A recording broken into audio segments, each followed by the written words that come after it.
Fala aí, pessoal! Seja bem-vindo a mais um vídeo aqui no canal. Vamos acompanhar as últimas notícias do São Paulo. Trago atualizações para vocês do Mercadão da Bola do Tricolor. O São Paulo que volta a campo no dia 14, jogando em casa contra o Botafogo. Então vamos ver essas últimas notícias e em breve eu estou de volta para comentar. Então, sem mais enrolação, vamos pro vídeo. Vou falar sobre a busca do São Paulo por um centroavante agora de jogadores livres no mercado. Em que estágio tá? E se isso vai acontecer, trago detalhes importantes para vocês. Mas antes, se inscrevam aqui no canal, ativem as notificações, compartilhem os vídeos. Todos os dias tem muita informação, bastidores, mercado da bola para vocês aqui no canal. Bora falar sobre esse camisa 9. Será que o São Paulo vai ter tempo hábil até a Libertadores para inscrever? Tudo bem que você tem duas janelas de inscrições, né? Você tem a janela de inscrição das quartas e das semifinais para troca em lista e tal. Na verdade, você soma, né? Você troca um por outro, né? Você não soma, melhor dizendo, os jogadores. Então, a questão do São Paulo é olhar para o mercado de jogadores livres e aí poder fazer essa aquisição. São Paulo está olhando vários, o Departamento de Análise de Mercado está dando alguns nomes, por exemplo, alguns empresários, né, parceiros ali, aquela coisa toda, intermediários querendo fazer negociação também oferecem alguns nomes. O São Paulo, por enquanto, está no momento em analisar alguns nomes, levar para o próprio Crespo, levar para a cúpula São Paulina, análise, e aí sim você abre negociações. E obviamente tem vários fatores ali que acabam influenciando. Tem que ter experiência em Libertadores, você ter ali um valor que seja um valor acessível para o São Paulo. Então é uma busca muito difícil mesmo. Ninguém assim está muito confiante lá nos bastidores do São Paulo em relação a vai acontecer, vai conseguir um jogador aqui, vai trazer outro aqui e tal, vai escrever rápido e vai jogar o jogo contra a LDU. É muito difícil que isso aconteça. Então, dito isso, é assim que o São Paulo está trabalhando no mercado da bola para poder olhar para centroavantes livres no mercado. Muita gente fala assim, e o Daverson, né? O Daverson, o Deivinho. Bom, o Daverson é um jogador que tem experiência em Libertadores, é campeão de Libertadores, finalista de Libertadores com o Atlético Mineiro, né? Mas é um jogador que não encaixa, pelo menos no que eu pude apurar, não encaixa no perfil do elenco do São Paulo. O perfil do elenco do São Paulo é um pouco diferente em relação ao que é o Daverson, até pela característica dele, pela personalidade do Daverson. Então, os jogadores do São Paulo são um pouco diferentes, então o São Paulo busca também algo, né, no sentido de ter a característica hoje do elenco do São Paulo. Então o Daverson me falaram que é uma carta fora do baralho nesse momento de busca por atacante livre no mercado, certo? Agora de falar sobre o São Paulo e a possibilidade de Marcos Leonardo rescindir seu contrato na FIFA ainda nesse ano para virar reforço tricolor. Você, torcedor são paulino, não deve ter muita esperança de que essa história avance. Primeiro porque o Marcos Leonardo só vai poder recorrer à FIFA para pedir a quebra do contrato a partir de 14 de setembro, quando de fato o Al Hilal precisa entregar a lista de inscritos. É natural que o Marcos Leonardo procure seus direitos se ele vai afirmar que está sendo privado de jogar, especialmente por conta da idade, só 22 anos de idade, ao ser excluído da lista de inscritos do Campeonato Saudita. O Al Hilal vai defender a tese de que o inscreveu na Champions, enfim, é um debate que vai ocorrer na FIFA, mas existe jurisprudência. Outros atletas já conseguiram a rescisão do seu contrato, importante, com o pagamento de todos os salários até o fim do vínculo. No caso do Marcos Leonardo, ele tem mais ou menos 20 milhões de euros para receber até o fim do contrato. Ele ganha 2 milhões e 700 mil reais e tem mais quase 4 anos de contrato com o clube saudita. A partir daí vem a parte que importa ao São Paulo. Tudo bem, se o Marcos Leonardo for à FIFA e conseguir a rescisão do contrato, ele pode jogar no tricolor? Na teoria, não. Porque a janela de inscrições se encerrou nessa terça-feira e apenas atletas que estão desempregados antes do fim da janela podem ser registrados. Esse prazo termina no dia 12. É inviável, é impossível que o Marcos Leonardo consiga essa quebra de contrato na FIFA antes do dia 12. Aí você pode ter lido ou ouvido que o Marcos Leonardo vai usar do item justa causa para pedir a quebra no contrato no Al Hilal para poder ser inscrito a qualquer momento. Eu vi dois especialistas em direito esportivo, um deles o Marcelo Robarinho, que imagina que esse processo de saída do Marcos Leonardo do Al Hilal vai demorar semanas, se não meses. o que inviabiliza a possibilidade dele virar reforço do São Paulo para 2025. Mas abre-se um caminho, um precedente para que o Marcos Leonardo possa realizar o desejo de jogar no seu time do coração, o São Paulo, a partir da temporada de 2026, especialmente se ele tiver com esses 20 milhões de euros na conta. Esse seria o preço da indenização que o Al Hilal pagaria ao jogador brasileiro, 20 milhões de euros, e a gente está falando de mais ou menos 130, 135 milhões de reais. Bom, data FIFA está sendo importante, né, para o São Paulo recuperar jogadores que estavam lesionados.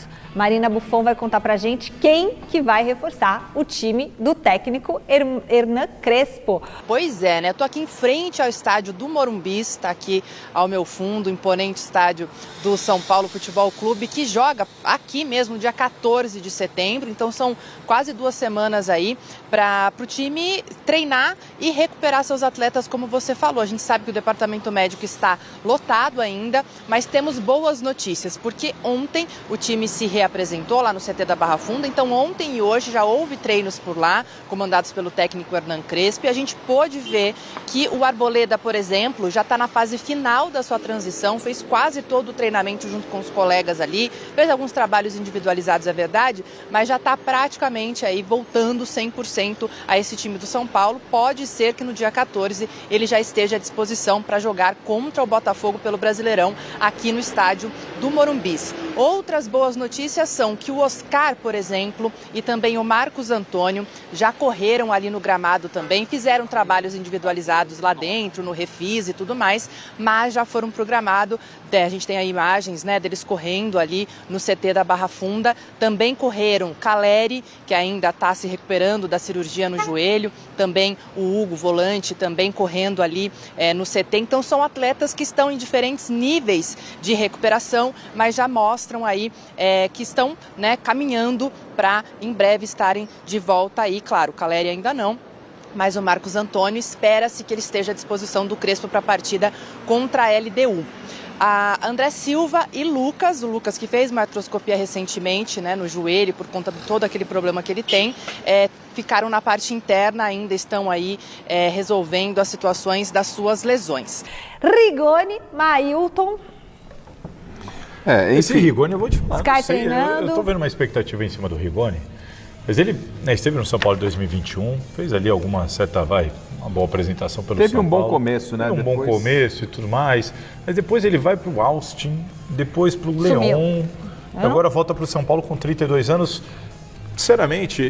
Interrogação. Então é isso, não estou dizendo que ele não vai render no São Paulo, eu só acho que o pessoal às vezes cria uma expectativa... melhor esperar para ver como é que ele tá, né? O pior é quando você fala em expectativa, é que a expectativa era da chegada do Marcos Leonardo. Essa... Né? Marcos Leonardo. Essa mudaria o clube de patamar, mas sinceramente... Mas aí, E aí o São Paulo não ia fazer nada, não, mas eu tô falando em relação ao torcedor, a expectativa era para Marcos Leonardo. Você sonha como é que é? Sonha com a coisa, acorda Você sonha com o Marcos Leonardo e acorda com o Rigoni, mas faz parte. De qualquer forma, o Crespo vai ganhando peças e é fundamental. O nível do futebol brasileiro, Salazar, acaba abrindo possibilidades para essas situações. E no São Paulo, que aí não contratou ninguém e aí está tentando... Contratou 9 jogadores. Contratou 9 jogadores, mas está tentando segurar as contas aí e tal. Teve lá o Oscar treinando no campo hoje, mas ainda sem nenhuma previsão de voltar. E aí, no meio disso tudo, vem Marcos Leonardo, não vem Marcos Leonardo, fracassa Marcos Leonardo porque não tem dinheiro. Saiu lá um relatório da comissão do Conselho Deliberativo prevendo um déficit, um aumento da dívida ao final de 2025, se o São Paulo não apertar mais o cinto. Não tem mais nem furo no cinto do São Paulo, mas precisa apertar mais. Porque senão não vai ser possível. E a janela do São Paulo foi absolutamente tímida, né? Eu tive uma dúvida, depois me ajudem. A comissão, ela é oficial do clube ou é uma de oposição que criou uma comissão? Não, ela é oficial do clube. Oficial. Ela foi criada quase que uma obrigatoriedade nesse processo de reestruturação financeira para dar informes periódicos de como, ou pareceres, né, de como está indo. O Júlio Casares, a gente já volta à janela, o Júlio Casares comentou, né, junto à Priscila Senhorães, nossa colega, esse parecer da comissão, dizendo que ainda não foi contabilizada a janela do meio do ano, então a venda do Ferreirão, ainda tem a janela do final do ano, dando a entender, Tironi, basicamente, que ele vai fazer o possível e o impossível, e se não tiver fechado no azul em dezembro, ele vai vender 1 ou 2 jogadores que ainda restam. O Patrick, né? Foi hoje o Patrick ou foi tá ontem? indo, né? Mas é um valor do Patrick não. Mas eu imagino que ele deixe o Henrique do Caro para vender no final do ano, outro. A raspa da geração 2006 para fechar no azul. Aí a minha pergunta é o ano que vem, né? Isso. Porque eu acho que o São Paulo em 2025, ele não é o coitadinho. Não, não é. Ele tem um orçamento de time grande, uma folha de pagamento de time grande, não das principais, mas de time grande, para jogar uma disputa de vaga na Libertadores. Mas ele, pela circunstância e política nova adotada, ele, e inclusive ao pacto com a Galápagos, que administra o FIDIC, é não investir em direito federativo de jogador. Ou seja, o São Paulo é impedido internamente de investir em direito federativo. Aliás, é uma questão que envolve depois o Marcos Leonardo, lá, né? Que, no final das contas, o clube árabe queria obviamente, uma compensação, uma grana pelo empréstimo do Marcos Leonardo, que o São Paulo não tinha para dar. Não é que assim, vendeu o Ferreirão, pega um pouco do Ferreirão aqui, vamos investir no...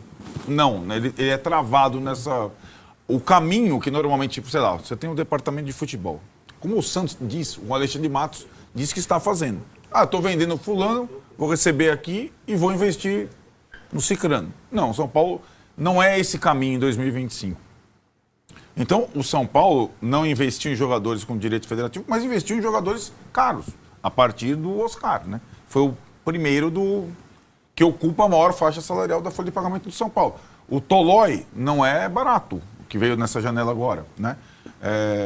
Mesmo que eles tenham, todos esses que vieram para o São Paulo, fora o Oscar, acho que é bom pontuar. Eu posso até considerar também o Oscar, porque o Oscar ganhava mais na China. Se você falar, putz, o Oscar está ganhando menos no São Paulo que ele estava ganhando na China. Sim, é verdade, mas ainda está ganhando muito. Mesmo que o Tolói, o Rigoni, o Fulano, todos esses que chegaram, o Wendel, todos esses que chegaram estão ganhando na faixa salarial que o São Paulo pode pagar, exceto o Oscar.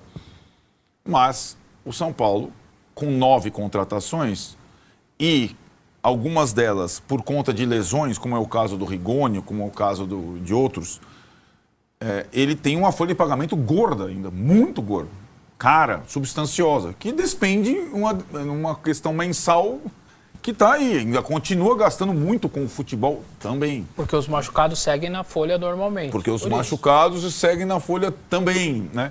Não é uma folha de muitos... números, né? Como o Vessone falou, vieram 9, saíram 25, 26 agora com o Patrick.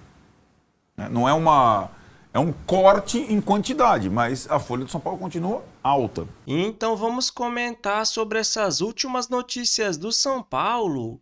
E alguns conselheiros do Tricolor divulgou um relatório muito preocupante.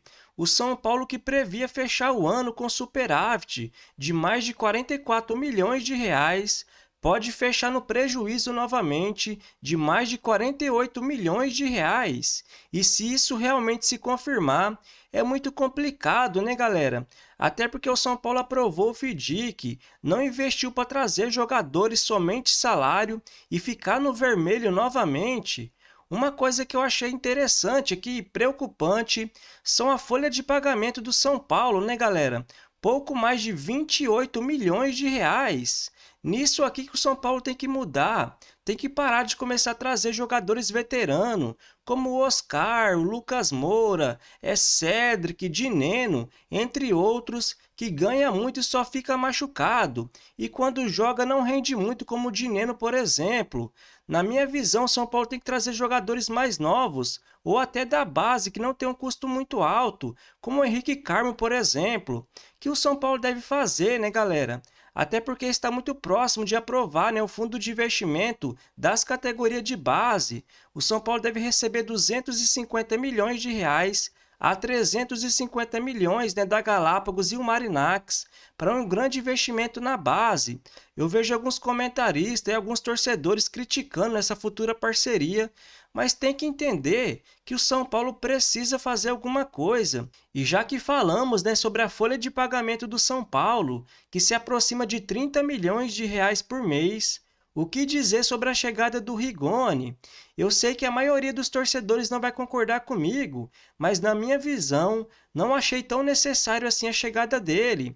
Até porque, né, os garoto Luca e o Henrique Carmo devem perder espaço nesse time, principalmente o Henrique Carmo, que vinha entrando muito bem nos últimos jogos e merecia mais minutos em campo. Claro, né, galera? Se o Rigoni jogar como foi na sua primeira passagem, que seja muito bem-vindo, mas já faz 4 anos que ele saiu e praticamente não jogou mais em lugar nenhum.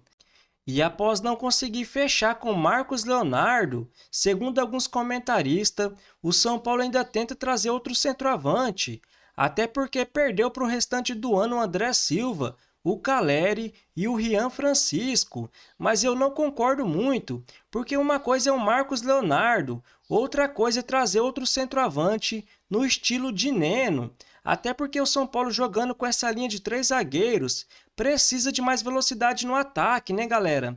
E já não faz tanto sentido assim ter um centroavante de 33 ou 34 anos, que muito provavelmente o São Paulo deve trazer.